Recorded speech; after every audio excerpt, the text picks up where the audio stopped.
Om Swastiastu, salam sejahtera bagi kita semua. Yang terhormat Ibu Nyoman Trisna Herawati, SE AK MPD, selaku pembimbing utama saya. Yang saya hormati Bapak Dr. I Putu Gede Diatmike, SE AK MSI, selaku pembimbing pendamping saya. Yang saya hormati pula Ibu Lo Gede Kusuma Dewi, SE MSI, selaku dosen pendaas saya. Terima kasih atas kesempatan yang telah diberikan kepada saya. Saya Lo Budayani Sri Maherni, NIM 17 1705 1288. Pada kesempatan kali ini, saya akan mempresentasikan hasil proposal saya dengan judul Pengaruh Posisi Jabatan, Asimetri Informasi, Pengendalian Internal, dan Gaya Kepemimpinan terhadap kecenderungan kecurangan atau fraud. Studi pada Lembaga Perkreditan Desa atau LPD se-Kecamatan Sawan. Adapun agenda presentasi yang akan saya bawakan dibagi menjadi 3 bagian. Yang pertama yaitu pendahuluan, kemudian yang kedua tinjauan literatur, dan yang ketiga adalah metodologi penelitian. Baik, untuk yang pertama yaitu latar belakang masalah. Kasus kecurangan akuntansi di Indonesia sangat sering terjadi. Berita kecurangan tersebut telah menjalar di berbagai media massa, sehingga kasus mengenai korupsi dan kecurangan akuntansi sudah bukan menjadi rahasia lagi. Tindakan yang sering terjadi dan mengarah pada korupsi, yaitu manipulasi pencatatan, penyalahgunaan aset, dan masih ada tindakan-tindakan kecurangan lainnya. Dalam Ikatan Akuntansi Indonesia atau IAI menjelaskan bahwa kecurangan akuntansi merupakan salah saji yang timbul dari kecurangan dalam pelaporan keuangan dan salah saji yang timbul dari penyalahgunaan atau penggelapan terhadap aktiva. Menurut Association of Certificate Fraud Examiner, yang merupakan suatu organisasi anti kecurangan bagi pendidikan, ACFE ini mengelompokkan kecurangan menjadi 3 kategori, yakni kecurangan aset, pernyataan palsu, dan korupsi. Di Bali, terdapat suatu lembaga keuangan mikro yang dikenal dengan sebutan LPD atau Lembaga Perkreditan Desa. LPD ini berperan dalam pengembangan perekonomian di desa Pakraman yang ada di Bali. Pemberian kredit dapat membantu menciptakan peluang usaha bagi masyarakat di desa. Lembaga Perkreditan Desa ini merupakan badan usaha keuangan milik desa Pakraman yang melakukan kegiatan operasionalnya di lingkungan desa Pakraman untuk melayani masyarakat desa setempat. Lembaga keuangan di tingkat pedesaan ini juga rentan terhadap kecenderungan kecurangan atau fraud. Pesatnya perkembangan LPD tidak terlepas dari terjadinya permasalahan LPD dengan kondisi yang tidak sehat, bahkan mengalami kemacetan yang dapat menghambat kegiatan operasional LPD. Banyak faktor yang menyebabkan hal itu terjadi, diantaranya kurang selektif dalam memberikan pinjaman kepada nasabah dan lemahnya pengendalian internal. Penggelapan dana juga merupakan salah satu faktor yang menyebabkan LPD masuk ke dalam kategori macet serta tidak sehat. Penggelapan dana bisa saja dapat diakibatkan karena tata kelola dari lembaga perkreditan desa yang kurang baik dan pengelolaan dana yang tidak transparan oleh pihak LPD, sehingga mengakibatkan beberapa tindak kecurangan dengan mudah terjadi, serta kepercayaan masyarakat juga ikut menurun. Beberapa faktor yang menyebabkan LPD dikategorikan sebagai LPD yang tidak sehat atau macet yaitu karena adanya penggelapan dana atau korupsi dan penyalahgunaan aset yang umumnya dilakukan oleh orang dalam atau oknum dalam LPD tersebut. Pada slide selanjutnya yaitu data kasus kecurangan LPD di Kabupaten Buleleng. Untuk kasus yang pertama yaitu LPD Desa Keroka, itu terjadi pada tahun 2019, yang mana tersangka yaitu Komang Agus Putrajaya selaku kepala LPD Desa Keroka itu melakukan tindak pidana kredit fiktif nasabah sebesar 1.246.000.000.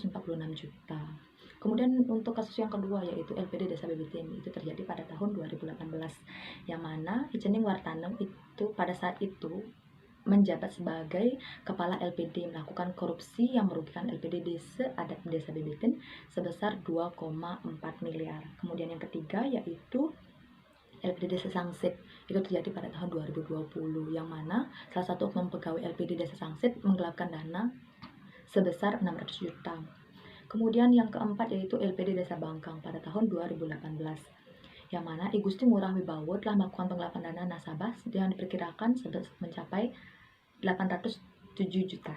Kemudian yang terakhir yaitu LPD Desa Unggahan atau Seririt. Diduga penyelewengan dana LPD muncul sekitar bulan Agustus 2019 yang diperkirakan mencapai 200 juta. Kecurangan akuntansi telah terjadi di berbagai sektor keuangan, seperti halnya di Lembaga Perkreditan Desa atau LPD. Korupsi terjadi adanya penyalahgunaan wewenang dan jabatan yang dimiliki oleh pejabat atau pegawai demi kepentingan pribadi dengan mengatasnamakan pribadi dan atau keluarga, sanak saudara, dan atau teman. Berdasarkan data kasus di atas, kecurangan yang terjadi lebih banyak di Kecamatan Sawan, yaitu terjadi di Desa Bebeten dan Desa Sangsit. Selain itu, kecurangan yang terjadi di Desa Bebeten merupakan kasus kecurangan yang paling besar terjadi di antara desa lainnya. Nominal dana yang diselewengkan pula tidak sedikit, yaitu 2,4 miliar rupiah, yang merupakan nominal yang sangat fantastis. Berdasarkan kasus-kasus yang terjadi, maka dapat diketahui bahwa banyak faktor-faktor yang diindikasi menjadi penyebab terjadinya kecenderungan kecurangan, diantaranya posisi jabatan, asimetri informasi, pengendalian internal, dan gaya kepemimpinan. Hal itu juga sejalan dengan hasil wawancara awal dengan beberapa ketua LPD yang ada di Kecamatan Sawan, yaitu diantaranya Desa Bebeten, Menyali, dan Lemukih. Penelitian ini juga didasarkan karena adanya ketidakkonsistenan hasil penelitian yang dilakukan oleh berbagai peneliti terdahulu dan aspek-aspek pendukung lainnya, serta masih adanya referensi yang minim untuk beberapa variabel. Berdasarkan latar belakang masalah di atas, maka dapat diidentifikasikan permasalahan dalam penelitian ini adalah: yang pertama, kasus kecurangan saat ini seringkali terjadi di berbagai bidang, khususnya terdapat beberapa kecurangan yang terjadi pada lembaga perkreditan desa atau LPD. Kasus beberapa waktu lalu menjadi trending di masyarakat yang sangat menghebohkan, yaitu penggelapan dana korupsi dengan jumlah yang sangat besar sehingga menyebabkan pihak PLPD hampir mengalami kemacetan parah. Kemudian yang kedua, yaitu banyaknya oknum-oknum yang memiliki posisi jabatan yang tinggi yang melakukan tindak kecurangan. Kemudian yang ketiga, sistem pengendalian internal yang lemah yang menyebabkan transaksi-transaksi yang dilakukan oleh pengelola aset di bagian keuangan dan akuntansi masih rawan sehingga dapat menimbulkan kesempatan untuk melakukan kecurangan. Kemudian yang keempat, banyaknya tindakan kecurangan yang didukung dengan adanya asimetri informasi yang terselubung di dalamnya, serta gaya kepemimpinan yang dianutnya. Kemudian slide selanjutnya yaitu mengenai batasan masalah. Adanya pembatasan masalah ini adalah bertujuan untuk membatasi lingkup penelitian agar lebih fokus dan mendalam pada masalah yang akan diteliti dan dapat mencapai tujuan yang telah ditetapkan. Cakupan batasan masalah dalam penelitian ini yakni sebagai berikut. Yang pertama yaitu objek penelitian ini adalah lembaga perkreditan desa atau LPD se-Kecamatan Sawan. Kemudian yang kedua yaitu penelitian menggunakan variabel dependen kecurangan atau fraud. Kemudian yang ketiga, variabel independen yang meliputi posisi jabatan, asimetri informasi, pengendalian internal, dan gaya kepemimpinan. Untuk slide selanjutnya yaitu mengenai rumusan masalah. Rumusan masalah yang pertama yaitu bagaimana pengaruh posisi jabatan terhadap kecenderungan kecurangan atau fraud. Kemudian yang kedua yaitu bagaimana pengaruh asimetri informasi terhadap kecenderungan kecurangan atau fraud. Kemudian yang ketiga, bagaimana pengaruh pengendalian internal terhadap kecenderungan kecurangan atau fraud. Kemudian yang terakhir yaitu bagaimana pengaruh gaya kepemimpinan terhadap kecenderungan kecurangan atau fraud. Kemudian adapun tujuan diadakannya penelitian ini yakni untuk mengetahui bagaimana pengaruh posisi jabatan, asimetri informasi, pengendalian internal, dan gaya kepemimpinan terhadap kecenderungan kecurangan atau fraud. Adapun manfaat dari penelitian ini yaitu yang pertama bagi jurusan atau program studi. Hasil penelitian ini diharapkan dapat sebagai referensi bagi penelitian selanjutnya, khususnya tentang sejauh mana faktor posisi jabatan, asimetri informasi, pengendalian internal, dan gaya kepemimpinan terhadap kecenderungan kecurangan atau fraud. Kemudian bagi akademisi yaitu menambah pembendaharaan perpustakaan sehingga dapat menjadi acuan mahasiswa yang akan mengadakan penelitian selanjutnya mengenai faktor-faktor posisi jabatan, asimetri informasi, pengendalian internal, dan gaya kepemimpinan terhadap kecenderungan kecurangan atau fraud, serta sebagai tambahan pengetahuan dalam bidang ini. Kemudian manfaat untuk praktisi yaitu penelitian ini diharapkan dapat memberikan tambahan wawasan dan pengetahuan tentang apa saja yang dapat memicu adanya kecenderungan kecurangan agar dapat meminimalisir serta dijadikan evaluasi ke depannya agar tidak terjadi lagi tindak kecurangan nantinya yang dilakukan oleh oknum-oknum tertentu dalam suatu organisasi. Kemudian selanjutnya masuk ke bagian kedua yaitu tinjauan literatur. Nah, dalam penelitian ini menggunakan grand teori fraud triangle. Menurut teori fraud triangle Cressy tahun 1953 dalam Dona Kota 2007, kecurangan atau fraud disebabkan oleh 3 faktor yaitu tekanan, peluang, dan rasionalisasi. Tekanan atau pressure.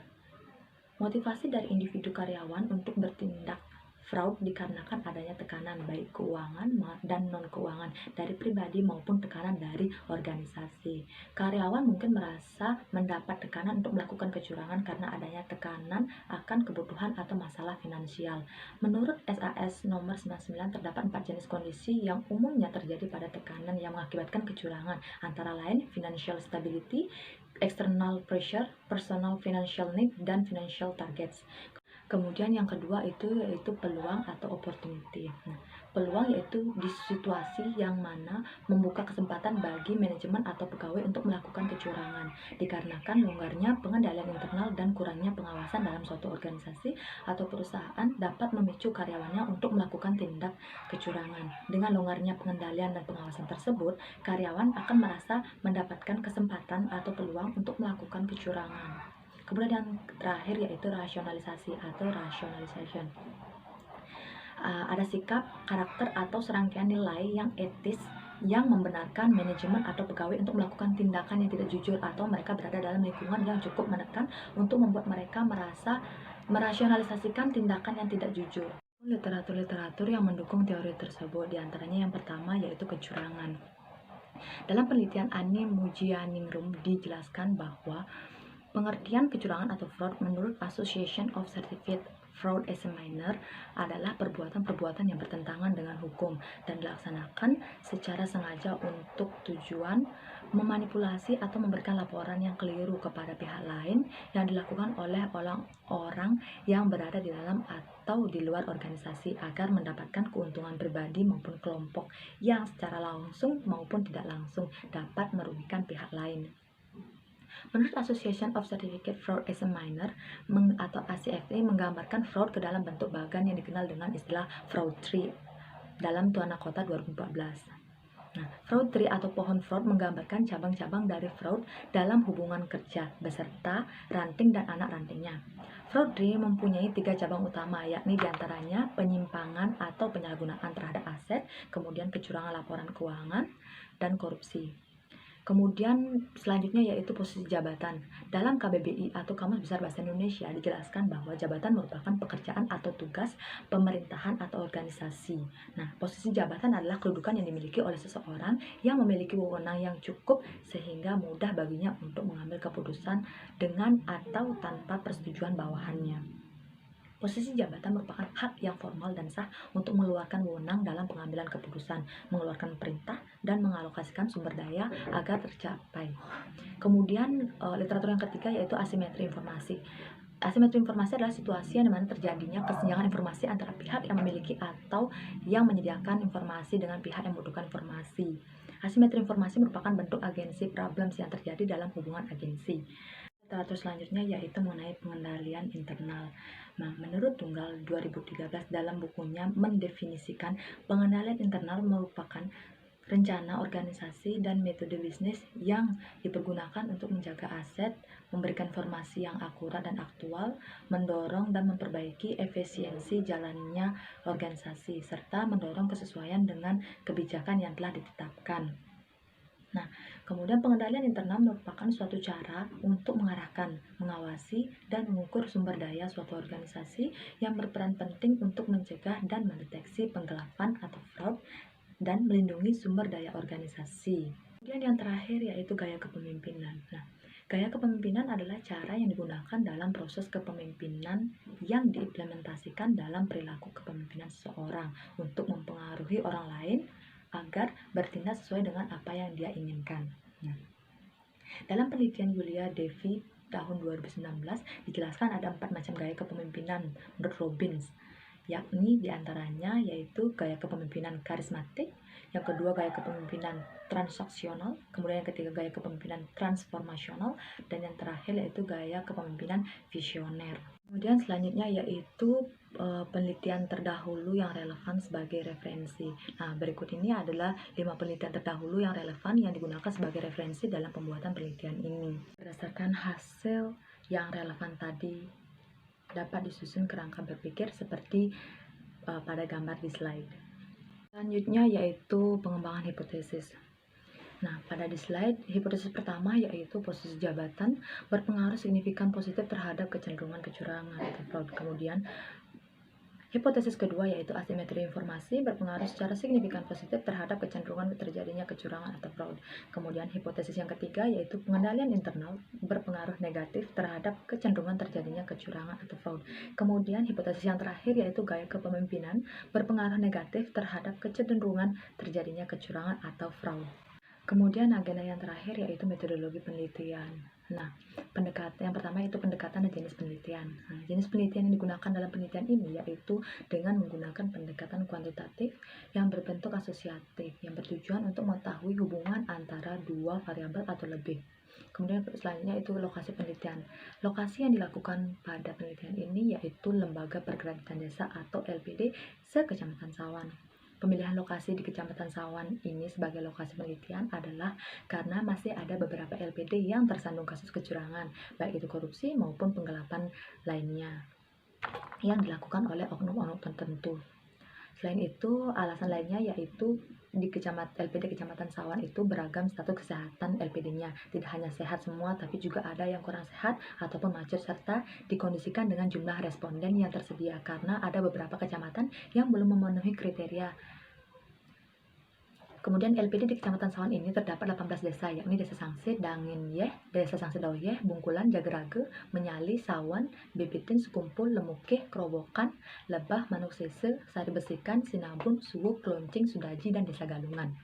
Kemudian selanjutnya itu rancangan penelitian. Rancangan penelitian akan dilakukan dan dijelaskan dalam bentuk gambar seperti yang tertera pada slide. Kemudian selanjutnya populasi dan sampel. Populasi dalam penelitian ini adalah seluruh LPD yang ada di Kecamatan Sawan. Berdasarkan data yang diperoleh dari LPD Kabupaten Buleleng, jumlah LPD yang tercatat saat ini di Kecamatan Sawan sebanyak 18 LPD.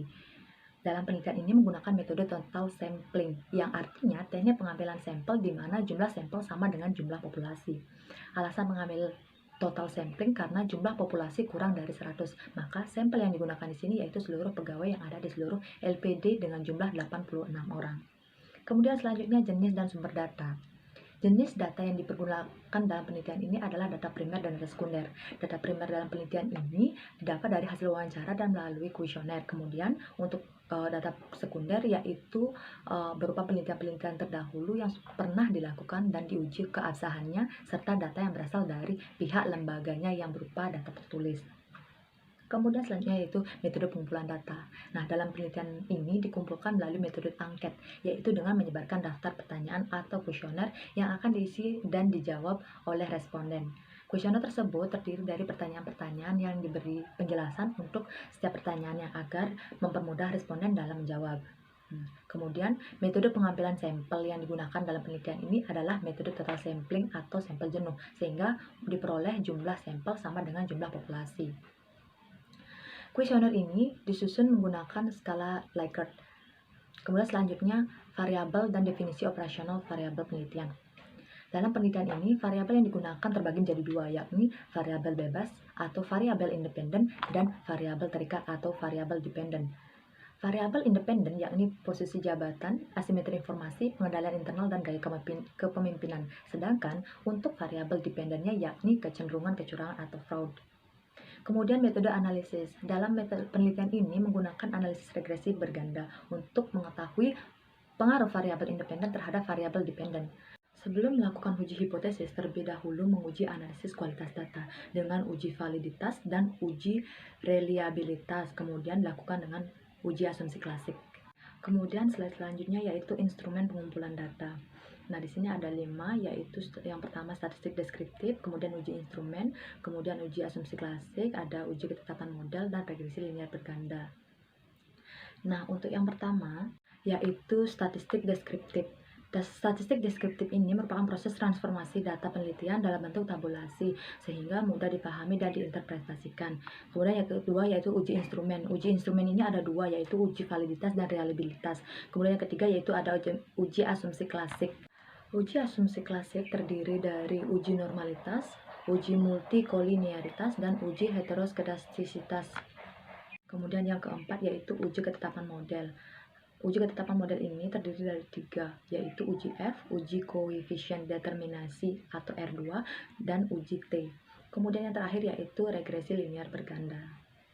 Sekian presentasi proposal penelitian saya. Jika ada salah kata, mohon dimaafkan. Akhir kata saya tutup dengan Parama Santi. Om Santi Santi Santi Om.